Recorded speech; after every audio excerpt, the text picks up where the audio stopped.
Hello, everybody, and welcome back to The New Nasty Boys. I'm your co-host this morning, afternoon, evening, whenever you decide to watch or listen to this thing, Billy DeVore. And sitting next to me is my co-host, Chris Weir. What's up, Nasty Nation? Welcome back to the Fart Dungeon. Good to have you down here.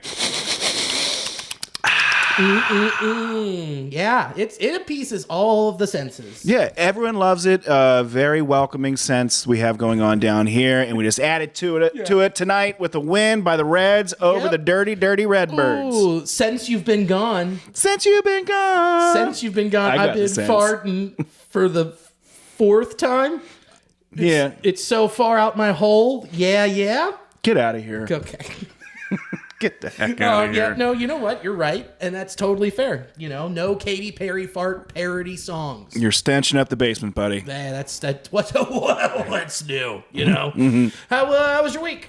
It was great. I had fun. Went to Commonwealth. I was talking about that last week. Had fun there. Carl Spaeth, buddy of the pod. He was headlining there. I got to be on that with Osha Dwyer, Garrett Teitelbaum. Fun time. I'll be back. I think I'm going to go back next week. I had such a great time. You know what? I'll be back. Yeah. And then did some family stuff, I guess. Some mics, hanging out, watching baseball. Same stuff as usual. That sounds super fun. Yeah. What about you? It was good. What did I do? I went to the FCC match on Friday. Watched a thrilling dub where they came in and beat a team that had not scored a goal in Leagues Cup. But they scored a goal against FC Cincinnati. So that happened. Went to shootouts. They won. That's awesome. And then went out and celebrated Graham Rich's new apartment on Saturday. And then just relaxed on Sunday. Great. Took her in and just sweated on the couch. Oh, this is a good week, too, with weather. It's starting to break. Hoodie time. You know, this is what we do. I just ordered one. I just ordered a hoodie. It's not a sports one, but it's like a real thin one. Ooh. Like your go-to. Just wear it. Just as soon as you get up in the morning, just toss one. I love a light hoodie. Ooh, I love a light hoodie. And what else do I love? Favorite thing, light anorak zip-up jacket. I'm not there yet, but I do see those designs quite a lot, and they're pretty fun. They're pretty cool. The one I was wearing on Saturday, perfect. It was so nice. It was wonderful. I was like, I get to bust these back out. This is great. And as like a thicker guy, it's nice to just have an extra layer, you know? Yeah. It really just slims you down. And if need be, there's very thin materials. You can probably take it off, wrap it up, roll it around, put it in your back pocket. Yeah, exactly. It's just like, you know, a good hiking option. It's perfect. Warm weather. Little breeze, throw that thing on. Little UV protection. I am not going to let you get away with saying hiking, though. I'm not. You're not doing it. It's great for hiking. Any 5Ks you would do. Hey, I hike the Chili Trail. Yeah, you do. Okay, and that gets sweaty and hot. And sometimes I need to block my precious arms from the UV rays in the dining area. I understand, man. Can't keep you off the chili tracks. No, you can't. The chili train. Choo-choo, hungy. So, yeah, dude, so it sounds like we both had great weekends. Oh, you know what else I did? I went to Ohio just made recreational legal. So I went there, and it was just like every other spot you buy it from. I haven't gone yet. I got to get some night gummies, but I just, you know, it's nice that it's available. It feels like we live in a real place. Yeah, it's pretty cool. You don't feel like you're living in like a third world nation or anything, but it is a little overhyped when I got in line and there was a few other white guys look just like me in there, and one guy was like, "We fucking did it!" I'm gonna call the cops on all of us. You keep that shit up. Yeah. It's like, I was telling you on Thursday, I was like, all those people who stood out at like the grocery store or Findlay Market, wherever, with their clipboards downtown, just like, this is our petition to make weed legal. They'll be like, we did it. We made it. When you did it, it's called capitalism. That always wins. But second, what are they doing now? Just home on the couch high. That's all they're doing. Yeah, nothing's changed for me, really. It's just someone else is collecting tax dollars now. Yeah. So it sucks for the gray market, but it was fun to walk in there and give my money to a soulless kiosk. But it's also wild just walking around and being like, I smell patchouli. Oh, there must be a dispensary nearby. So, Ooh, buddy. I'll take advantage of it. Maybe it'll make me less paranoid because now I'm not committing a crime. Yeah, it's fun because I don't ever have to ask an adult now to do something for me. That's the thing I would always say. Okay, could you mind doing me a favor and get something from me? Woody, please, I know you have a cold. Yeah. I don't have one. Oh, and the name, it's Bubblegum OG. Thanks, brother. Thanks, dude. I appreciate it. You're a real mensch. So that's tight. So no laws in Ohio now. That's right. Wait, so well, I know they were trying to reduce a bunch of stuff, but I haven't looked into it. They were trying to limit the power of vapes and edibles and all that stuff. Yeah, I think everything that I've seen regarding those sorts of precautions, it wouldn't affect anything. And they try to put limits on the amount of stuff you could, or the amount of ounces you can buy or whatever. Yeah. But it's just trying to seemingly prevent someone from buying it at a good price, a ton of it, and trying to sell it someplace else. Which, that doesn't affect me, so I don't care. Yeah. They're we're afraid they're going to go over to Indiana. Yeah, I'm not trying to put, in a ton of work just to make 10%, commission off the stuff that I want to, use anyways. Yeah, no kidding. Dude, I'm with you. I wouldn't be for it either. And fuck them, Mm-hmm. You want to be the guy that's now you have to answer the phone and be oh, great. Now I have to do somebody a favor. Mm-hmm. Now, fuck that. It's like owning a van. It's do I got to do this now? Oh, God, I got to help Terry move. I thought this would be cool, and I got to buy pizza and beer for everybody? This is dumb. This blows. Yeah, man. So you said a kiosk? Was it a go up and it was a soda machine? You put your card in and you... Yeah, so a lot of places inside of the actual dispensary, which kind of feels more of a spa or an Apple store where they have everything out in glass cases. They'll have bud tenders there, but they'll also have kiosks where you can walk up to and just it's you scroll through. This is the 21st century. Go through things. Oh, I want that vape. Okay, here's this bud. I'll go through there. Pop, pop, pop, pop, pop. Bam. And all of a sudden you get okay, order ready. And then you get in line and just go pick it up. That's so nice. It's terrific. That is pretty nice. I thought you meant it was oh, I put my credit card in and then I hit oh, there it is. That's the vape I need. F7. It was a red box. Yeah. Yeah, a bud box. Yeah, a bud box. Oh, there we go. Now we're cooking with gas. We're millionaires. Cooking with gas. Yeah, that's our tagline, buddy. I think we just became gajillionaires. I think it happened, man. We just got to get some rich other people involved here so they can collect taxes and make it happen. Okay, done. Deal. Let's make it happen. Because when we were in Seattle, or I know this is prevalent in California, it's weed delivery services. Oh, wow, that's brilliant. So I'm assuming that's either coming or is here. It has to be. Hopefully, that's what I see in the post-apocalyptic world is everything's fire, brimstone, but we do have little robots delivering joints to our doorsteps. Yeah, it's just the dog that's sitting at the table with the flames around it. Everything's fine because he's high as fuck. Yeah, it's all right, man. It doesn't look so bad. Dude, it's pretty cool. Dude, I could see the Bud Box being one of those robots. Put on the 4x, the off terrain wheels. Oh, that and have we're delivering for Uber Eats and stuff. And it's anthropomorphic, so he is the Bud Box. He's your bud, delivering your bud in a box with wheels. There you go. Dude, box wheels. Dude, we did it. It's terrible. It takes a while. Nah, it's fine. It takes forever. Yeah. Dude, the robot's high. No clue what's going on. He's completely red eyes, sorry, man. It took long. Oh, man. Oh, 01011. 1101 Taco Bell. I wish I could feel. He's always just waving his metal hand in front of his face. Dude, how wild is this? Dude, what is it? It's not self-absorbed. It's the self, not reliant. It's self-knowing or whatever that's called. When you become self-aware. Oh, okay. Yeah, he just can never get there because he's too high. Oh, yeah. Yeah, that's what we need to do. Sentient. Sentient. Yeah, we just need to do that with all of the robots in the future. Can't be sentient because you're on that sensimia. Sensimia. Sensimia? A sensimia. Sensimia. And then we made the robots Italian. That didn't take long. No, That didn't. it was bound to happen. Oh, man. But I do think it's a great combination, though. If we did include the Red Box, bail them out because they're dying. No one's buying Red Box anymore. Red Box, Bud Box, put them together like a combination Pizza Hut, Taco Bell, make everyone happy. Hey, you know what? Let's throw a Pizza Hut, Taco Bell onto that Bud Box as well. Yes, exactly what I was thinking is then you can, have you seen, they have this at Rheingeist. It's the Max Pizza Box. No. You walk up and you got a little window and you order and it heats up a pizza for you. And you just pull it out, like large pizza, wings, like right there, boom.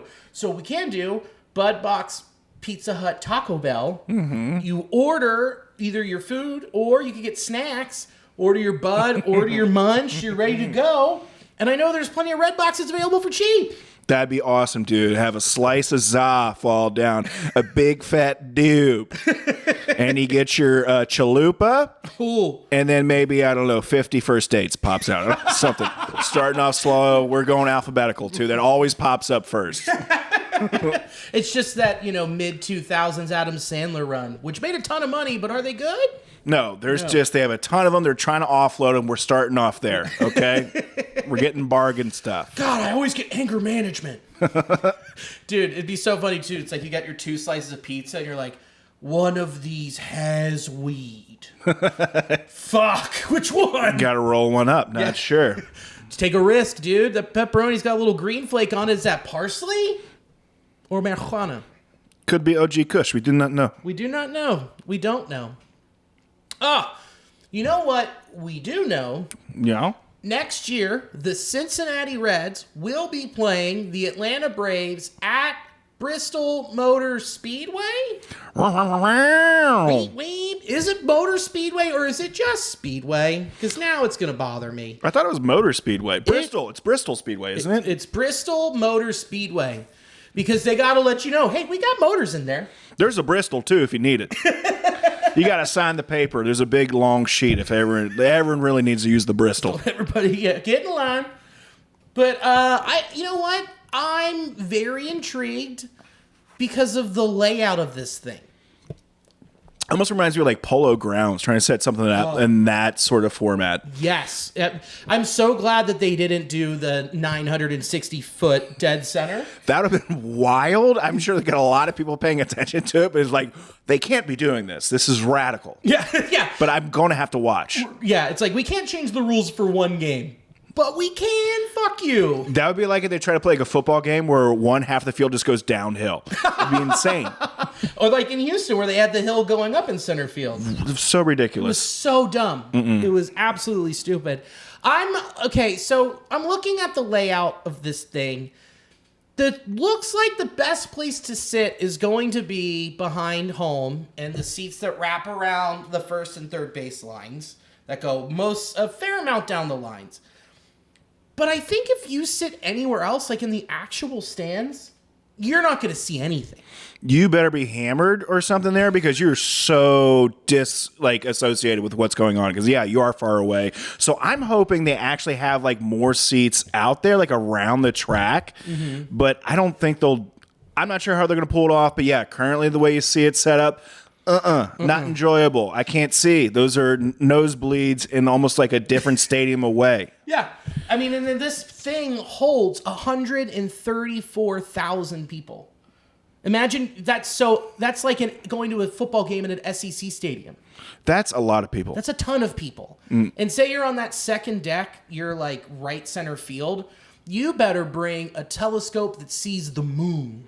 Yeah, you're going to be not involved with what's happening. So I'm curious to see how they're going to set it up. But, dude, it's going to be fun. It's so fun. It's such a cool idea.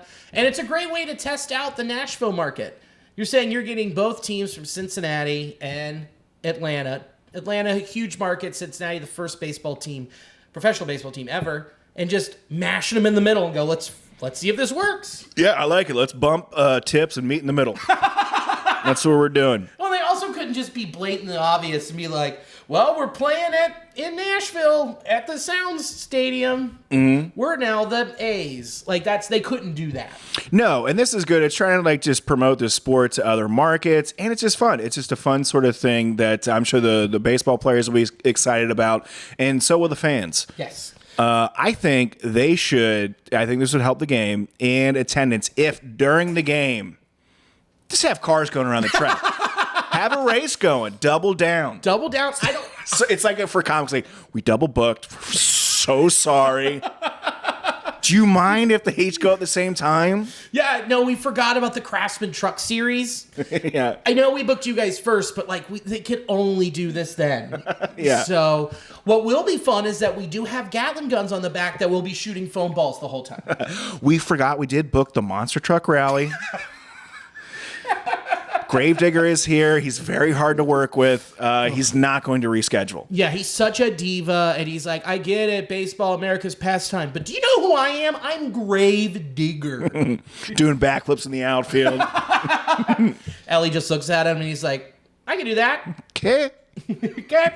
I think that we actually need a foot race on the track between Elly De La Cruz and Acuna. That should happen. There's got to be some fun promotional stuff with that. Someone put it on Reddit. They put, if we don't have a fleet of Red Zillas out there, then why are we doing this? Yeah, we would totally drop the ball. That's totally bad on our part. We need a bunch of Red Zillas out there. Let it roam free. Let it roam. Let her rip. Get them. Whatever the Braves want to do, get a couple more bullpen carts, and then throw more Gatling guns on it, and just have them shoot each other. Mm-hmm. That's American entertainment. That's what we need to do. Yeah, throw some semi-automatic weapons on the back of these very loosely put together golf carts. It's truly semi-automatic weapons, racetrack, baseball. Does it get more American? Hot dogs from heaven. Bud Light. Bud Light. Yeah. Bud Light. Sorry, Miller Light, because we know they switched. Yeah. Hot diggity. I'm excited. And another thing that it's cool, like compared to the Field of Dreams game or the London game, this event will be like baseball going off-site, and it'll be more accessible. Yeah, the accessibility. I think that's the main difference between this and some of the other ones that we've seen in the past. Yeah, like Field of Dreams, you had to get lucky and win in the drawing, and then you had to buy a plane ticket to fly into Omaha, then rent a car to drive to the Field of Dreams, and get lucky and get a hotel. Yeah, I was going to say, there's very few other things there to accommodate for that sort of situation, so this will be way more accessible. Yeah, a lot easier. The city is built for it since it's already there. And tickets, they want to fill up 134,000 seats. I mean, I don't think they'll have a problem doing it. I think there's going to be a lot of people that want to come see this. I'll be there. Yeah? We might be there. We're talking about it. I'm for sure going. No matter what, I will be there at Bristol because it's a home series for the Reds. So it goes Friday, Saturday, it goes Thursday, Friday, and then they play Saturday, and then they have Sunday off just in case of rain out. So they can switch it over. But, they can just get those cars that go out there and drive the track. They could. They could do that, just run it around. A little pace car out there. Dude, and I hope they do special jerseys, like special NASCAR-themed uniforms for this. They should have to do something like that. I bet Elly's cleats gonna be pretty cool. Dude, they're all gonna be pretty cool. You got some big egos out there with Elly, Acuna, Ozzy Albies, Ozuna from the Braves. Yeah, there's gonna be some nice cleats, the checkered flag cleats, some fun photo ops. This is gonna be good for the boys. Yeah, and if the mascots aren't in pit crew uniforms, cancel it because that's hilarious. Yeah, what are you doing? Or like anytime they make a pitching change, I'm run out there going. Gapper goes out with this in what is it, the blooper. The Braves guy goes out with the compression drills on the knees, and it's like, and then they run off. It'll be so fun. Oh, it'll be great. There's an oil fire for no reason. Yeah, they're doing water breaks and giving people like the big hamster, water jug. Going up to whoever's on the mound. You good? Dude, that'd be so great. What was the other thing I was thinking about? It's just like the merch is going to be great. One thing, though, someone brought this up to me who's a huge NASCAR fan. When you go to these events and you're sitting in the stands, you're allowed to bring a soft cooler full of beer. Because it's like a pain in the ass to get concessions. Mm-hmm. So, do you think MLB lightens up and we're just going to have a real rowdy time in there with our soft coolers? This would be a good time to test that. It's a great time to test it. Let's make it happen. Let's do it. We'll see if they see how much they change the rules for baseball from the racetrack. Because people people would roll up with RVs, park out in the middle, get fucking blasted all day. Yeah, for sure. We should have people like in the pit, getting loose, flashing the players, full NASCAR vibes. Oh my God. The national TV crew blacked out, clearly. Get Tom Brenneman back in there, let him loose. Hand out helmets for everybody. Everyone's out there. I see it now, the baseball helmet with the 2 little cups on the side and 2 little holders for beer. It's going to be great. Yeah, let's make it happen, buddy. We'll look into it. We might do a pod from Bristol. Dude, that'd be so funny. We're just there and like we get a little Bluetooth speaker to put behind us. It's just like, yeah. Oh, they're going. They're on the move. Oh, that's Gapper again. He's hit $120. Oh, he's drunk again. He's getting pulled over. Getting pulled over. Oh man, that'll be so fucking funny. It's gonna be great. I have my doubts. I have my skepticism, but once we get closer and we see it actually being set up, I think it's gonna be pretty cool. Yeah, I'm looking forward to it. I'm very excited. In other Reds news, I don't know if you saw this. Don't know if you caught this. Our guy William Hendon got all the charges dropped. Oh, That guy, the guy who did the flips. I could have sworn they were going to charge him for that stuff. I know, I thought they were going to put him behind bars, but nope. Another one gets away. Boys will be boys, I guess. Yeah, he did a diversion program. He's learned. He did a diversion program. They're like, hey, he went and picked up trash on the side of 75, and then the cop behind him was like, I bet you're sorry. And he's like, I'm so sorry. Threw it into the bag. Only probably did 20 hours. Just on his phone the whole time. Yeah, he's like, do you know who my mom is? Yeah, I know the judge. I know the judge. Come on. We're fine here. Move along. So I thought it was pretty funny. Did the diversion program. He also had his lawyer read a letter to the court saying how sorry he was. Oh, no, he couldn't read it himself? Nope. Did not get publicly shamed. Oh, my goodness. Oh, well, good for him. I'm sure he's going to land on his feet. Hey! We did it! Woo! So I am still going to try in the offseason try and get him on to talk about it. Yeah, that's fine. Because now the case is closed. Yeah, and it we is. can just Doesn't matter. We just give him shit. Be like, dude, how is it having like the same thing us two do, like straight white male privilege? It's pretty cool, right? Yeah, it's pretty tight, man. Sometimes it works out. Sometimes it works out fine. Sometimes it's rough being a straight white guy, but other times, man, it has its benefits. It's got its perks. And dude, it doesn't like having a deep bench on the family roster is pretty tight too. Yeah, for sure. Pretty tight. So William Hendon gets off, and then we had a kind of a wild weekend with fans. There was a couple stories. We'll get to this one that you have here. Yeah. So in San Francisco, there was a guy who ran onto the field, and he was just standing there talking to Michael Conforto, like, dude, what's up? And Conforto's like, what are you doing here? He's like, dude, I don't know. Like, just hanging. I have no idea. No, dude, I'm just chilling. And then the security guards come up.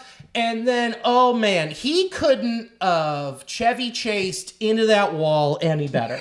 Yeah. Just the light jump, clearly didn't get all of it in there, and then just missed the top of it, fell back, and he's like, no, I think I got it. And then just the quick hop and was totally screwed. Remember those cat videos that you see when like a cat is sizing up a jump and it just completely just doesn't even get off the ground? He's like, I'm going to jump on top of this refrigerator. Oh, no! Didn't happen. Went into the wall, and so yeah, comedically the timing was pretty good. It was pretty solid. I give it an 8.9 out of 10. I think the only way it could have been funnier is if he was actually trying to reach for the guy who was standing over the wall looking at him, like, nah, I'm not gonna help, and he's just like, come on, like just, and the guy like kept pulling back. It's like, oh, you're almost there. Oh, you just missed it. Yeah, or if he grabbed him, like the guy reached out his hand and got him and pulled him over, and now that guy's an accessory to a crime. Oh, dude, an accomplice in a on the field running scheme. Would you have helped that guy? Like, if you're in the front row, would you have pulled him up? If I was in my teens and early 20s, I would, but now this is what I would do. If he's reaching up to me, I'd extend my hand out there. I'd extend it out there, and all of a sudden, I'd pull out my taser. I bring him into ball games now. I'm getting you. Oh, yeah, son. Bam. Do you know the judge? Probably. But Probably. This is how I get my kicks now. This is America. You know what I would have done? What? I would have just been standing there with my beer, and I would have been like, hey, open up. Jumping on it. Jumping on it. You're going to need this. It's going to be a long night in the drunk tank. Yeah, you're going to smell bad. Go for more. Give you an excuse. Oh, my favorite was that they just went up to him like he like crumpled like just a wet piece of paper crumpled over, and then the security guard just picked him up and he politely walked off. He was just nodding his head like, yeah, I know, I messed this one up. See, he didn't do a backflip. That's why he didn't get tased. Yeah, see, if you don't try and show up the security guards, then yeah, you don't get those little leads on your back and you don't go night-night. Mm-hmm. So that one pretty funny. Very calm. And again, in San Francisco, a lot of the fans are just chill. They're just like, dude, my bad. I don't know why. Dude, and dude, I was thinking about doing the same thing. Yeah. You know? It's just, I've had a rough week. My Tesla stock has just plummeted. So I'm like, screwed. So that one, pretty good. The one in Chicago, though, that one was a little rough. That was bad. That was bad. Just this guy's running on the field, clearly had too many old styles. Yeah, a few too many. A few too many. Chugged a couple quarts of Malort, and then he falls. And when he falls, he kind of twists his leg, and then another security guard just spears him in the sternum. Yeah, that's the one thing that I hate. I hate seeing like any video where someone is clearly exposed in a fighting situation and they get taken advantage of. The spear is unsettling to watch. Any fighting video where someone's clearly already knocked out and they get punched, that's what it seems like. You're watching someone getting taken advantage of, and some guy that's like, I didn't make senior football, I'm gonna get you. They took away my gun. They said I couldn't bring it from home anymore. Bam! Tackle, just spear, and like the guy had to bring the medical card out. That and was the load hilarious. him up because I guess he broke his ankle. Yeah. Like that's excessive. Do you think they charge? It'd be even more funny if they gave him a bill at the end for what we took you for our ambulance to come out there. It was a golf cart. Really? This was covered by your medical sponsor on the scoreboard? Yeah, your insurance doesn't cover this. This is $12,000. Yeah, I have Humana. They're right here. It's on the padded Yeah, it's right wall. there. We're passing it right now. You take this. And just totally screwed. And then he's also going to be banned from Guaranteed Rate Field, which honestly, good for them. You know, that's how you go out and knowing that franchise is terrible. Yeah, that's not bad. Where San Francisco, they probably gave him like his own box seats. Like, we understand, buddy. Yeah. We get bored sometimes too. Yeah, the SEAL came over and sat next to him in the drunk tank. Was just patting him with his flipper. It's okay. You're gonna be all right. Have some more crab farms. Here's some free recreational weed. Recreational weed. Recreational weed. That's so good. But dude, I mean, here's my thing. These cops need to chill out. Like the guy clearly he was loaded, but he didn't have a gun. Yes, that's the stuff that is way unnecessary, where it's like they're clearly taking out anger that they have, and it's like their moment too. Like back before, you know, Instagram, social media stuff, it wouldn't have been a thing, but now they're encouraged to make a moment, and that's where they're feeling like, oh boy, I can't wait to text my family about this. They're gonna see it. Did you see how good? Did you see how good I hit that drunk guy? You see how good I hit that defenseless 18-year-old. That child. Yeah, just drilled him. You can see I lowered the shoulder. Let me see if Coach is still alive. Yeah, Coach, you up? Coach, you up? Here you go, bud. Then the cops at San Francisco just handled it so well. Just like, come on. Like, yeah. Come on. And he's like, okay. Totally could read body language. I mean, just jujitsu that whole situation. Yeah, God, so dumb. But if I were to run on a field, it would just be San Francisco. But I have no reason to, because I would just be too full of crab fries and craft beer. So I'd just be content. Yeah, I'd just be chilling, man. Yeah, and let's be honest, I'm not running anywhere. Not at all. I'm not running against anything, not running on the field, not running against Mr. Freeze, all that stuff. No way. If they're like, hey, do you want to race this guy in this elastic onesie? I'll be like, no. I'll walk. No, actually, you know what I would do? I'd get out there and they'd be like 3, 2, and I just flick him in the balls. Yeah, flick him in the balls, eat some food. Like, I'm walking, dude. I'm chilling. We got time. Yeah. This is a long commercial break. It's okay. And there's nowhere in the rules it says I can't flick Mr. Freeze in the balls. Show me in the baseball rule books where it says we cannot flick Mr. Freeze in the balls. Yeah, and show me on the back of my ticket stub. Oh, wait, it's on my phone. I don't get this anymore, you cheap bastards. Exactly. Washed away. You can't tell. Oh, dude, here's something I didn't put in here. I was sent this, and I don't know if they've announced it yet, but it's still real weird. Crosley Terrace, by the Hall of Fame, you can now sign up through your MLB ballpark app, and you can get a retinal scan, and they can keep it on file on MLB, and then you just walk by, and they check your eyes for your tickets now. Like TSA pre-scan? Yeah, no. Well, TSA pre-check, they don't have TSA pre-check has your thumbprints. Clear has your eyes. Oh, okay. Which is wild, just to be such an asshole and skip a line. You just give away your retinas. What's the one where I have it where they scan your butthole and they just let you in wherever? That's just called brown. Oh, that's what it is. Yeah, you got brown. Okay, that's where I get free bus passes. It's fucking awesome. Oh, that's right, because the guy behind the bus station took a photo of your bare butthole. Yeah, and he says this will work everywhere. This will work everywhere. He just like initialed my passport. He's like, "You're good, bro." Yeah, he just gave you the thumb of approval. He was like, he stamped my thumb on my little squid kiss. See, just let it seep in. Just let it seep in.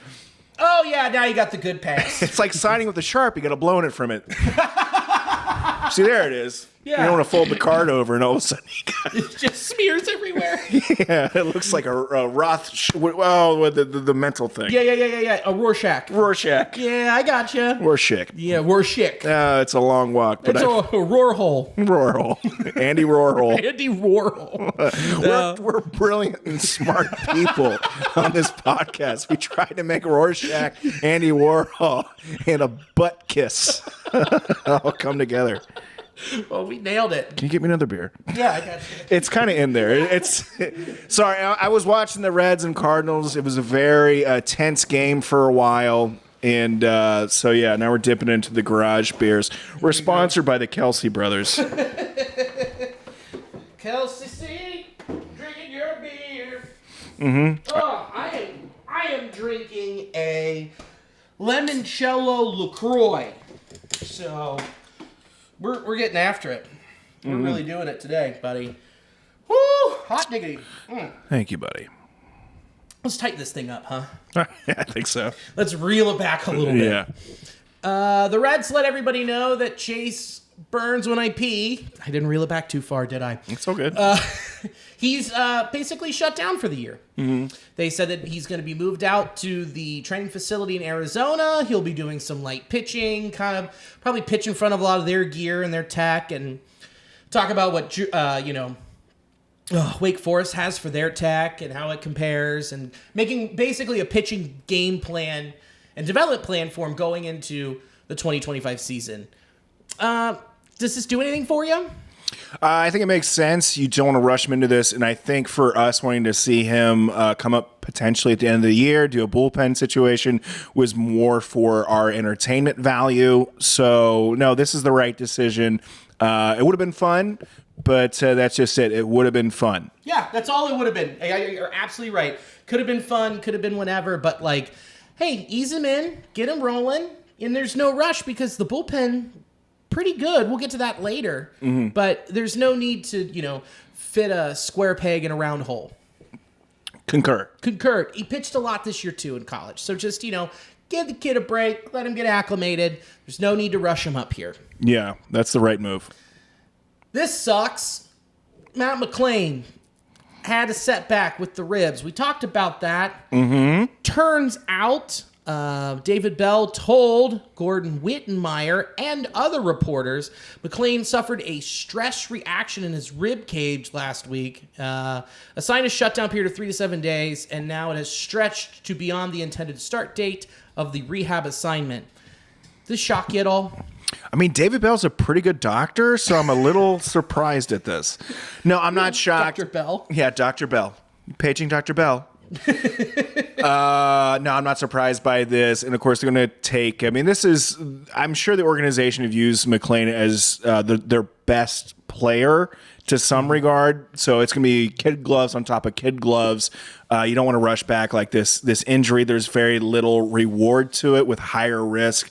So no, I'm not thrown off by this or didn't expect this sort of setback. But it doesn't seem to be. He could still play at the end of the year. We don't know. He could, but what is this guy doing in his free time? I have so many questions. I see him bouncing on trampolines. I just see him as this kid with I see him as like Richie Rich or something. Like he's just got like a bunch of money now. He's just playing with video games and rollerblades. Giant oversized skateboard. Yeah, just like he's like Adam Sandler and Billy Madison. Yes. And he's like, he's supposed to be like, chilling, not doing anything. He's like slamming the basketball hoops. And then when like somebody comes up to his room, he's like, I don't know, I gotta put the thermometer in my mouth. I wasn't doing anything. I was fine. I wasn't on the ski-doo. Why are there 3 trampolines out and 2 basketball hoops? Come on! He's trying to start a slam ball league again. God damn it, Matt. That's what he's doing. He's playing slam ball. He's playing slam ball. He's also doing, it's like late night slam ball too. It's underground. No one knows about it. So, it's... Secret slam ball leagues in Cincinnati. They're back again. They're back. They fucker athletes. God damn it. That's clearly what's happening. I guess. Or, he's a SoCal dude. I mean, he's probably out there surfing like, dude, it's fine. And then, like, it's not fine. Whatever he's doing, we got to bubble boy him. Yeah. Just put him in a bunch of bubble wrap, tape him, give him a snorkel, and tell him to lay on the couch for 4 months. Yeah, just chill, bro. Chill out. I mean, it'd be great if he could come back for September, and I understand how things might be working out with no Elly.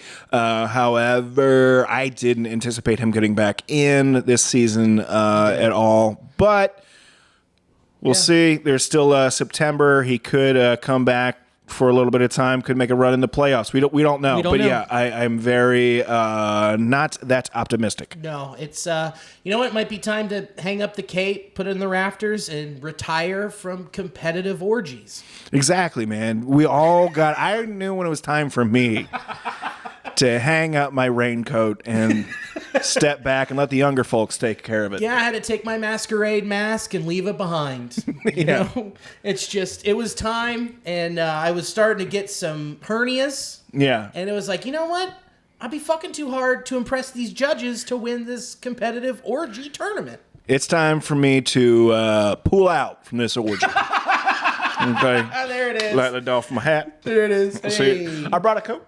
Brought a coat? No, actually, I'm sorry. I came naked. Okay. My bad. We're good. All right. Dave, what's up? Somebody call me an Uber. It's got to be weird saying bye to everyone in an orgy. Well, I'm going to get at Sharon. See you later, Eric. Nice. You bring the kids. That's kind of weird, but all right. You don't want to be the first one to leave the orgy. I'm done. Oh, Vanessa, I had a great time, but you know my thoughts on Tony, so. I don't know. Sarah, you're busy. All right. Okay.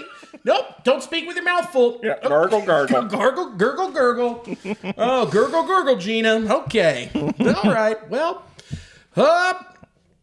Uber's going to be here in 2 minutes, so I actually got to wait a little longer. I'm sorry. I'm going to be on the porch. This is weird. It's weird. Yep, my lift canceled. Yeah. Just standing out there with... Keep going back in. Hey, guys, it's been a lot longer. I'm not sure what's going on. You know what? I forgot my keys. Yeah. I left them in the locker. Yeah, from the big ball, and oh my God, we shouldn't have done this. This is embarrassing. Which ones are mine? Yeah. Well, I think I left my back door unlocked. So, yeah. No, I found my keys. Yep, no, they were in my ass. We're good. It was the scooter. It was the only one was the scooter keys. I should have known. Bottom line is, Matt McLain needs to chill. They got that. They got it. Yeah, chill, Matt. Oh, God. Fuck. Shit. Reel it in. Reel it in. Reel it in. We got to reel it back in. Mm-hmm. Over the week, well, let's include what happened on Monday night. The Reds 5-3. Yeah, they've been really looking good. How about that? 6-5 in their last 11. Mm-hmm. You know, they're winning that one extra game. That one extra game keeps you in it. So, you know, you wanted to be a little faster. You wish they would have taken all 4 games in Miami, but overall, man, like, winning 3 out of 4 baseball games anywhere is hard.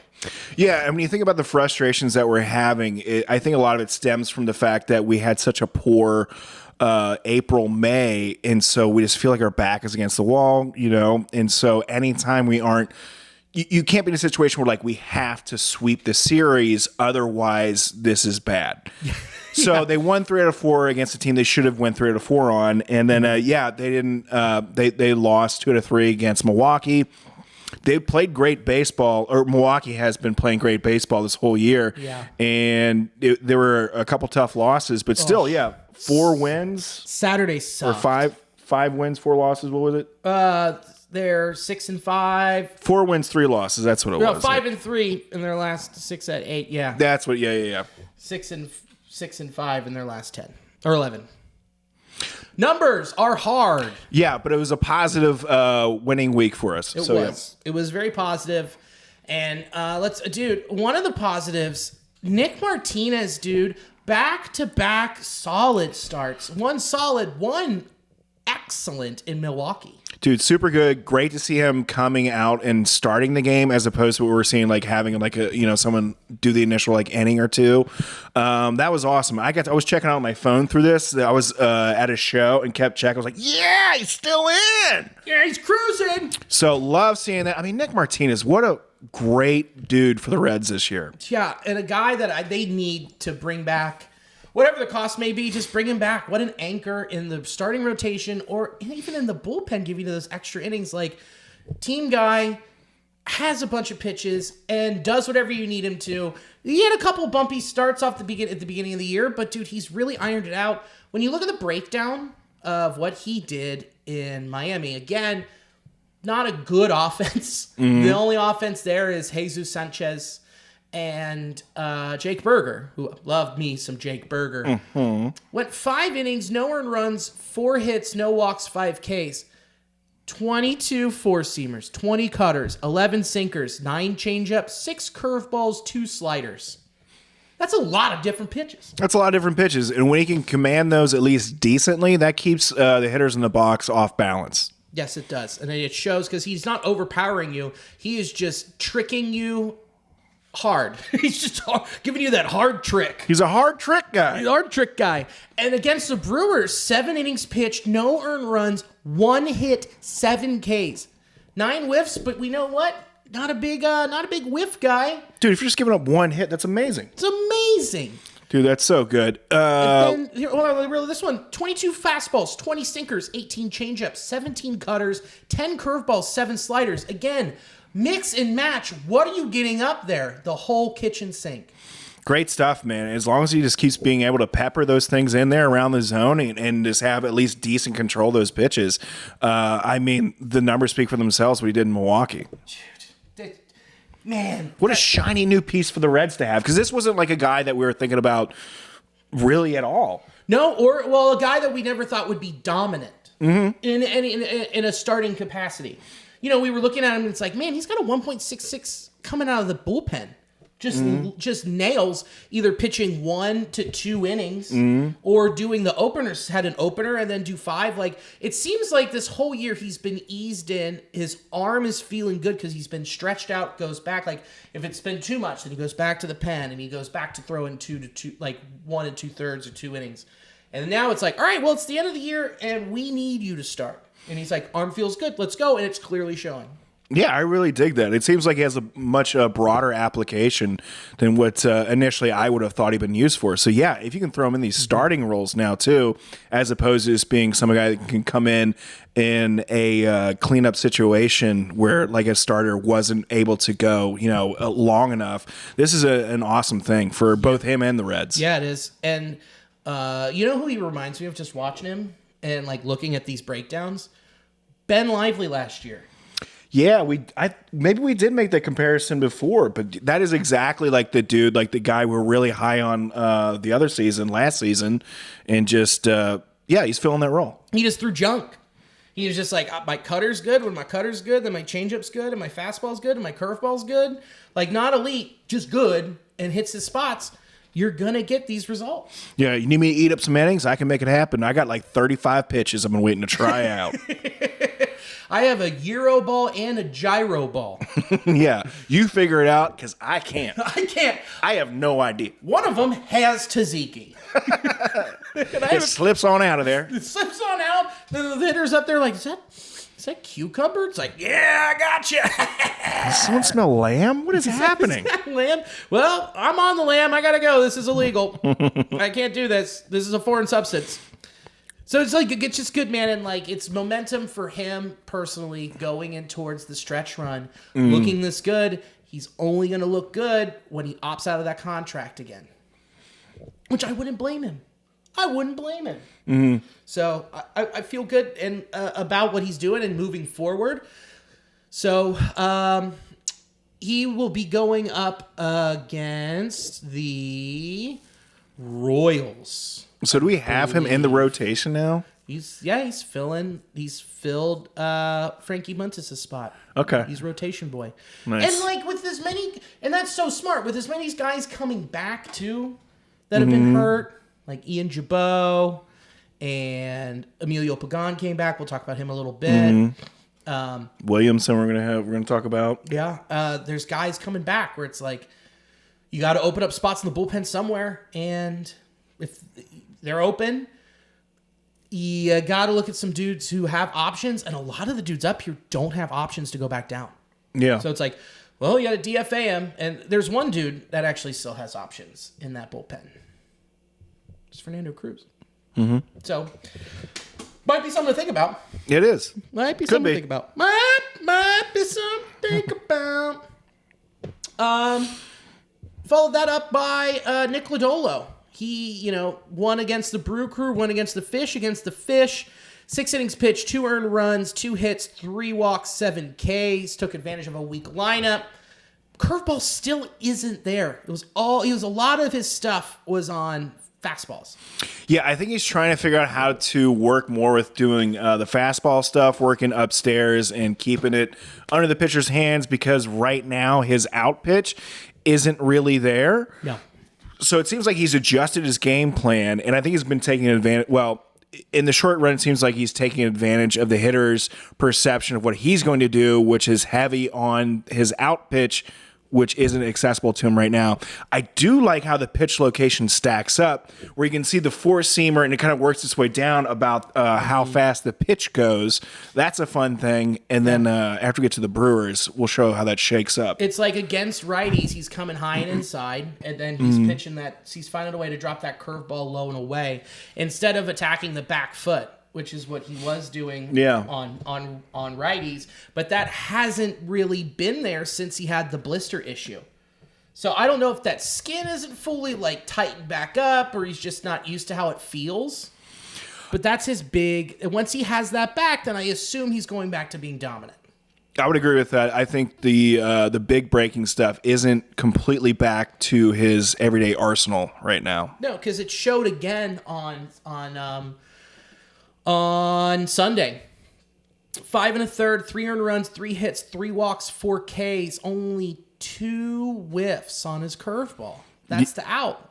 Yeah, not feeling it. Just definitely not the same Lodolo. If you took that pitch mix around the zone, what he did with the Fish, take it and just shuffle it up like an Etch-a-Sketch, that's what it looks like with the Brewers right now. Whereas completely discombobulated, no rhyme or reason seemingly. And yeah, he didn't have it here. And it's beyond just, I feel like he's had such confidence with that curveball, the big breaking stuff, and it's just not there for him. So he's struggling to find his identity on the mound. Yeah, I mean, who would have thought, in August, on August 12th, which this comes out August 13th, he'd have 26 four-seamers, 21 sinkers, 19 curveballs. I mean, he's throwing that sinker more, trying to trick him with just spin and velocity and placement. Yeah, he's trying to offset not having his big out pitch. So yeah, I still think the blister is a thing, whether or not, it's not like it's healing over, I'm imagining, and it's just he doesn't have the feel for it. No, and you know what? Maybe he finds it against the Cards this week. I hope he does. Maybe that's it. Maybe he needs a little bit of tzatziki to put on there. Yeah, throw some tzatziki on there, baby. Get some of the feta. They'll feel better. I hate myself for that. That was good. And then Abbott went up against the Fish. And look, okay, here's the deal. 5 innings pitched, 6 earned runs, 6 hits, 3 walks, 7 Ks. That's bad. But to be fair, he was getting squeezed at the bottom of the zone. Yeah, there were some rough umps behind the dish here as of late. Real rough. The one tonight wasn't great either. No, he was calling stuff way off the plate, and there was some disputed calls that the Cardinals manager got tossed for. But Elly Marmol. Yeah, and last game, I believe it was, where they had this weird no time with Elly, which I had never seen anything like that before. Completely bananas. But yeah, Abbott suffered with some tight calls, to say the least, with Sean Barber. I would say there was at least... So the impact calls were to Sanchez and Lopez at the bottom of the zone that were called for balls. But I felt like there was even more that weren't called that weren't on Barber's card from ump cards. Is that what it is? Ump ratings, whatever. Mm-hmm. We all use it. We know what it is. But I felt like there was more even at that bottom of the zone that he missed, that Barber missed. Because then it pinched him and he loaded up the bases and gave up a granny. Yeah, there's a handful of times, I think, with some of these calls that are posted here, it forced them to walk. All of a sudden, now I got to raise up where I think the zone is and then tease off for a home run. So it led up to the culmination of a grand slam for some of these calls. So the time that they happened and just how bad they were stood out. It was awful. But then he made the adjustment and started attacking the top of the zone more, where he was getting swings and misses and strikes, and that's where he got 7 Ks. Yeah, and happened in this game here too, where, I mean, I was texting Billy watching the very start of this game, just thinking, like, it's looking pretty rough and rocky for Abbott, and he does the thing we've been talking about all year, is he makes the adjustments. Yep. Made the adjustment tonight, 6 2/3, 5 hits, 1 earned run, 2 walks, 6 Ks. He figured it out, dude. And the defense had him tonight, too. That snare by Steer behind second, he's playing second, to keep the runners on first and third was huge. Yeah, absolutely. And it keeps his pitch count down. Those are the innings where they can just snowball on top of each other. So a big play that moment is sometimes even way bigger than it looks like. Bingo. Which we'll get to with somebody else a little later. What am I doing here? I'm scrolling. About Abbott? Yeah. Oh, wait. No, it was Game tonight? No, it was Lodolo on Sunday. Mm-hmm. With Santiago Espinal at second. Like, the way that he turned at least 3 double plays and then snared that one to stop the run at home. Like, dude, Cowboys said it, and I think I agree. He might have the best glove on the team. Yeah, when a ball is hit to him, I have the most confidence. He's so smooth with it.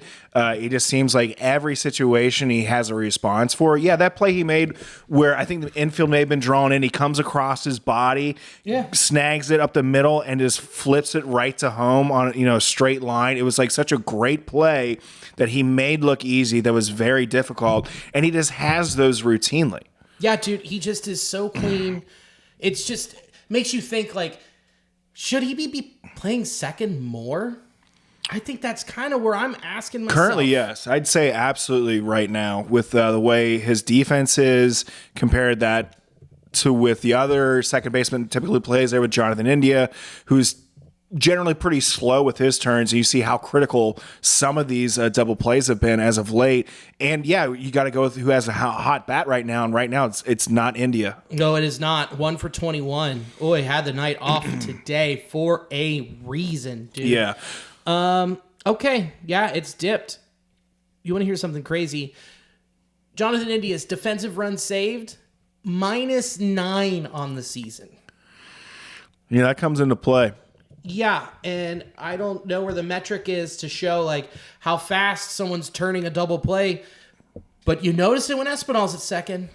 Yeah, you do. You see it clear as day. Now, here we go. Fielding. And hats off to Steer, too, because he was making some nice plays, having never played second base until right now. No, he played a little second and a little short.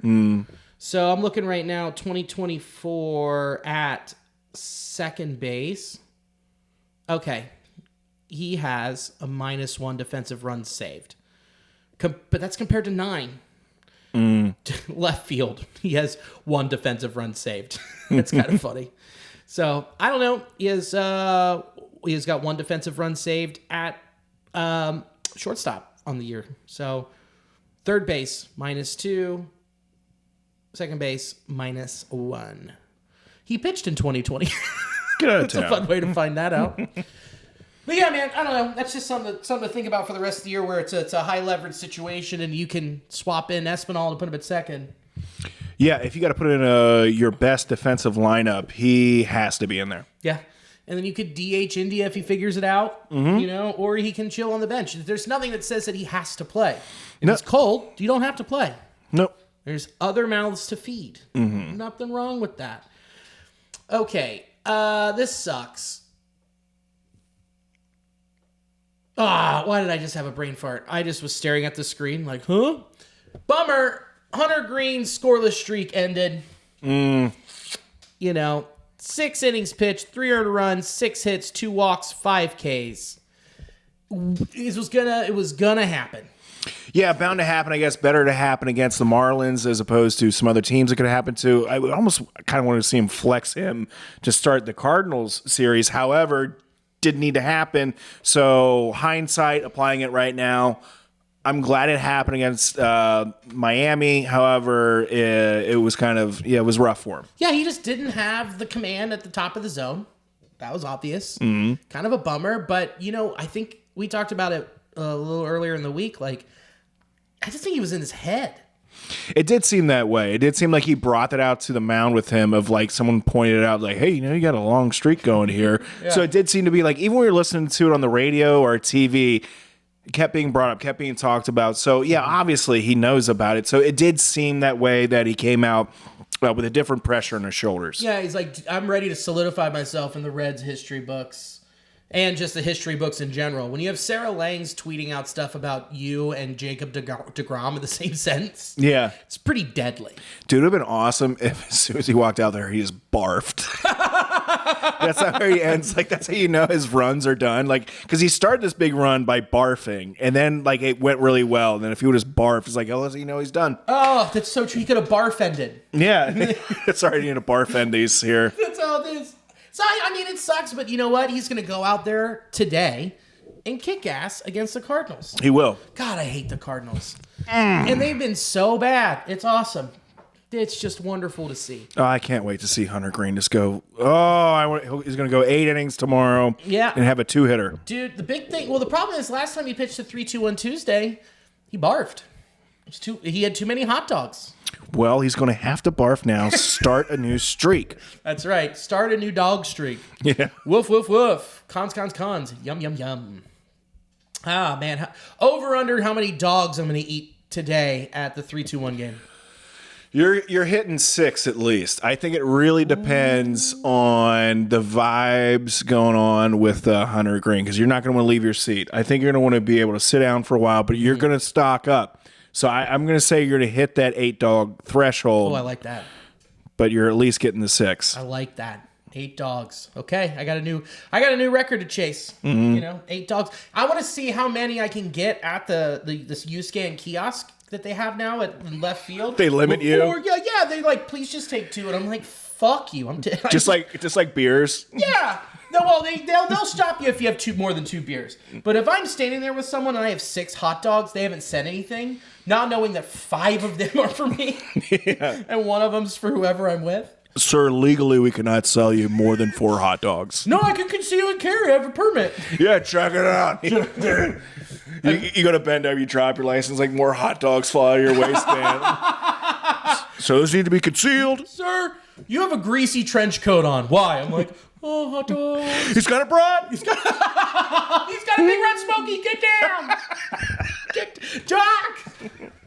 Oh, man, I'm going ham today. I'm going pork. Yeah. Dogs. Come on now. Dog. Dogging it up.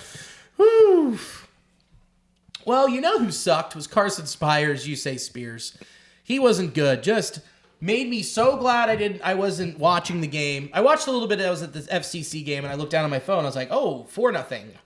Locking in here. Yeah, it was gross. Did you watch any of it? I did watch some of it, and it seemed like Carson was really upset that he was pitching as badly as what he was. You can see him like, oh, man, this isn't going well. This sucks. Yeah, it wasn't an enjoyable game. You're going to have that, but yeah, he did not have it. He was like, I got Milwaukee'd. That happens. That happens, man. It gets to the best of us. I mean, he threw 35 fastballs, 19 sweepers, 19 sinkers, 16 cutters, 16 changeups, 3 sliders, a lot of pitches, 108 pitches, 5 innings. 7 Ks is cool, but just a couple of those balls got knocked around. Yeah, they didn't miss the mistake pitches that were in the zone, almost effectively wild. At least they didn't really seem to respect any sort of control that he had. And, man, the Brewers are a good baseball team. I'll tell you that. I hate them. Yeah. I'm over it. They're just they're just okay enough. Ugh. Very consistent. And, yeah, Carson Spires did not really put on a good show. No, he didn't. And, dude, he was due. So it's kind of a bummer, but fair enough. It is what it is. And we talked about Abbott already. Bullpen for the week, eh? Holy cow. For the week, 5th best in baseball. It's pretty good. With a 1.66 ERA combined. Dude. That's really good. That's quite good. They were 5th in baseball for ERA, 3rd in overall WAR for the year, 4th in ERA, and 5th in Ks per 9 for the year. Super cool. Yeah, when people underestimate this bullpen, everyone's like, they could get some bullpen. Oh, they could get the bullpen. They could get the bullpen. It's like, I don't think so, dude. I think it really comes down to people's perceptions of how frequently we are losing 1-run games, but you get in those 1-run games by not scoring a lot of runs, and so you're just at the very end of the ball game, and thus naturally the bullpen will have to come in. So they have to answer for it. Well, that's what happened Saturday. Is Tony Santillan, it was just a quarter of an inch off to Rhys Hoskins at the top of the zone, and he put it in left center field right over the wall. Yep. That game came down to a pitch. Yeah, and when you're sitting back and you're looking and analyzing at that stuff and you're pointing out at the bullpen and they still have these good numbers, I would shift that over and look at like the innings leading up to the 7th, 8th, 9th of not scoring, and also how did we get here? Yeah, because we didn't score runs before that either. Okay. Got it. Cool. It's the offense's fault? Tight. No, it's the bullpen that's putting up a sub-2 ERA. Yeah, and you kind of hope that they can repeat that. You know, you really hope that they can repeat that, move that into next season. And the way that the bullpen, was this year and the way it's constructed, you kind of think that they'll be able to repeat that. There's just Nick Krall's savvy enough to do that. That's one of the notches in his belt. And the move for Jacob Junis has worked. He had a bad outing against the Fish. He had a bad outing against the Cubs. But again, a good outing tonight. 2 1/3. 3 strikeouts, no hits, no earned runs. Again, not really a high leverage situation, but he's not the guy for that. He's there to eat a couple innings. And again, against Milwaukee, he had an inning pitched, no hits, 2 strikeouts. And then against Miami, he had 2/3 of an inning, faced 2 batters, 2 strikeouts. I mean, this bullpen, it gets more and more difficult to wonder how you're going to get people to come back and who you're going to fit in. So I think Yosiver Zuleta, I like him, but he would be one guy who would probably go down in the case of Ian Jabot returning. Yeah, and some of these guys are still trying to make a name for themselves here too, so it's going to be interesting to see how some of these guys percolate up or down. So Emilio Pagan is back, and huge. He had a hold. He held it down on Sunday. Yeah, he didn't get brought back in easy. No, baptism by fire, put right in there. Yeah. Hey, man, you're like one of the highest paid dudes out of this bullpen. So, chop. You got a mess. Figure it out. And he did, dude. He did. So, props to them. And Alexis looked good in his close against Milwaukee. Yeah, he really did. It's just so good to see. Yeah, when he's living up at the top of the zone, having that deceptive fastball, and then being able to have that nice tight slider, that's the combination that's devastating to people. Yeah, he's just got it. He's got it controlled and locked in and zoned, and he's 23 for 25 on the season. Wow, that's not too shabby. Yeah, it's getting it done. Remember when people were saying we had an Alexis Diaz problem? I don't think we do. No, I don't think that at all. I think we kind of isolated that down to more of a David Bell problem. Yeah, and we're not going to beat that dead horse again. I'm not going into the bathroom and pulling out the horse for us to beat him with these free weights in here. Yeah, and we have been very pro David Bell on this podcast. Yeah, we have. So we haven't been pro offense, but a good week last week. But that comes with the territory of going to Miami, but taking it in stride, and especially with what happened tonight, which again is a lot of it's snake oil because it's the start of a series, and we've covered that. Maybe, but you got some dudes looking good. Elly went off in Miami. Yeah, he did. He did really well. And then he had 2 4-for-4 games, and yeah, it just seemed like he kept barreling everything up. Yeah, he had, in 21 plate appearances, 11 hits, 4 doubles, 2 homers, 5 RBIs, 2 stolen bases, which he went 579, 619, 1.105 with a weighted runs created plus up 364. That's incredible. He's a good baseball player. He's pretty good. And then Milwaukee, 1 for 13 with a strikeout rate of 69.2%, 0.083, 0.14, 0.083 with a negative 67 weighted runs created plus. It's just, that's what we get, dude. You get the real big highs and then the real deep lows. Yeah, Milwaukee had a good game playing with him, and they pitched him pretty well. However, it did seem to be something with Elly where when he gets cold, it gets pretty cold. Still trying to figure out, who he is. Obviously, very young player, but yeah, Miami, Milwaukee, night and day. Yeah, and Spencer Steers got himself a 5-game hit streak, 2 homers tonight. Yeah, man, spanked him. Dude, no doubters pummeled. They say that he fixed his step to the. I didn't notice it. You didn't notice it. No, it was something that you told me, and every time I'm watching him, I'm trying to tell myself to watch, but I'm not noticing anything different. I would probably have to watch a couple of videos back to back and see what exactly he is doing. Mm-hmm. But whatever he is doing, keep it up. Keep it up. He got in the lab. He figured something out, made the adjustment, and it's time for him to go on a run again because he hasn't really been on a consistent run since April.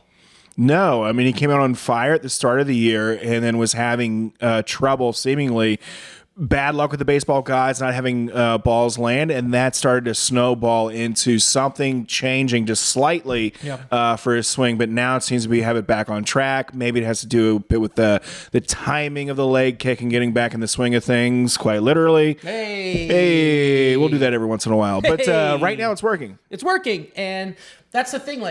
When we talked about getting offense at the deadline and going to get a big bat, some of that could be just some of these guys waking up.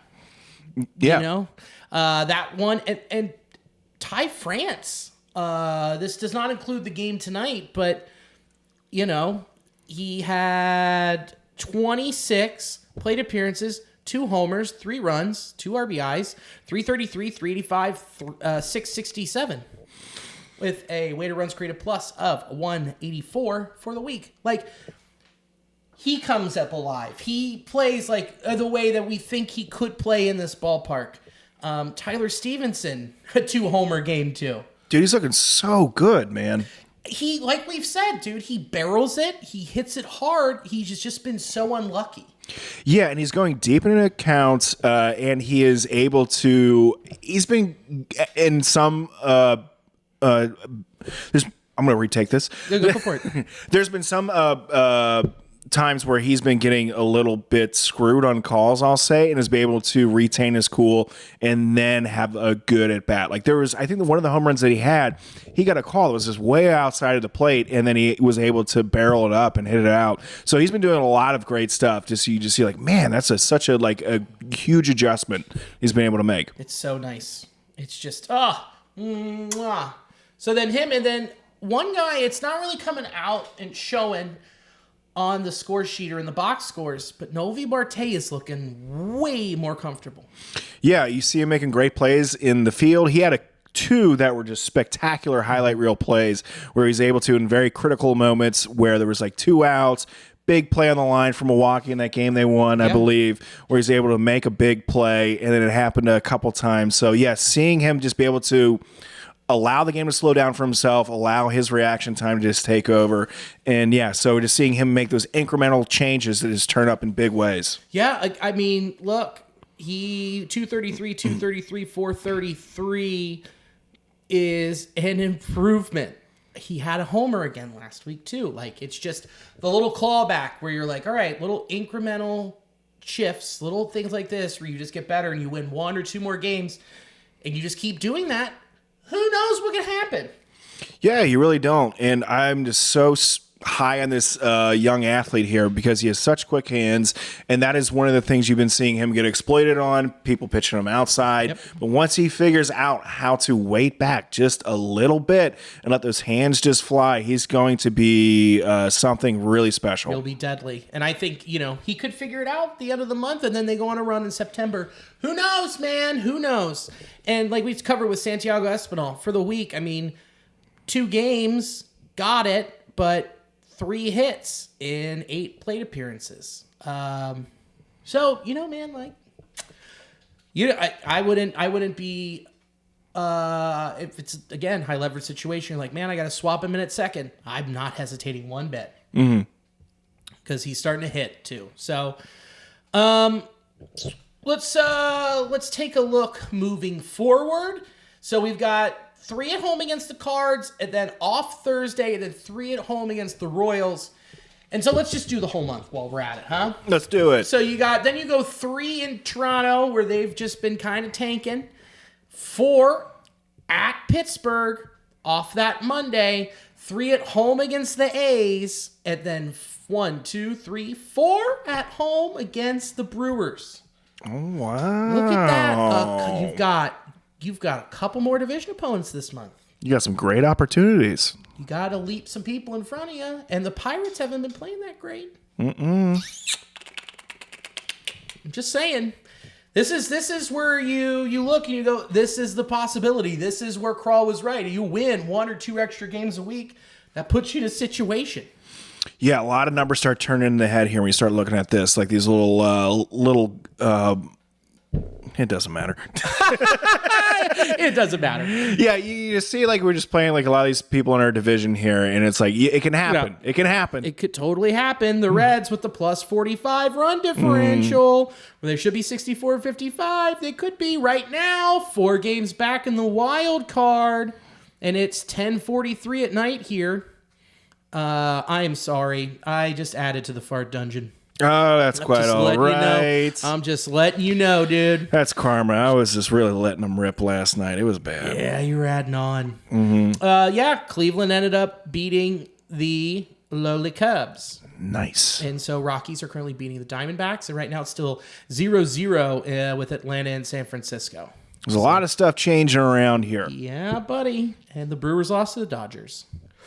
Who knows? You just don't know. And what you do know is you've got Hunter Green against Eric Fetty-Wap today, and then you got Kyle Gibson versus Carson Spires. You say Spears on Wednesday. So you feel good about that. You took the first one. Why don't go take another one of those with your ace on the bump on Tuesday on 3-2-1 night. Yeah, why not? Billy's going to be, chugging 8 dogs in the stands.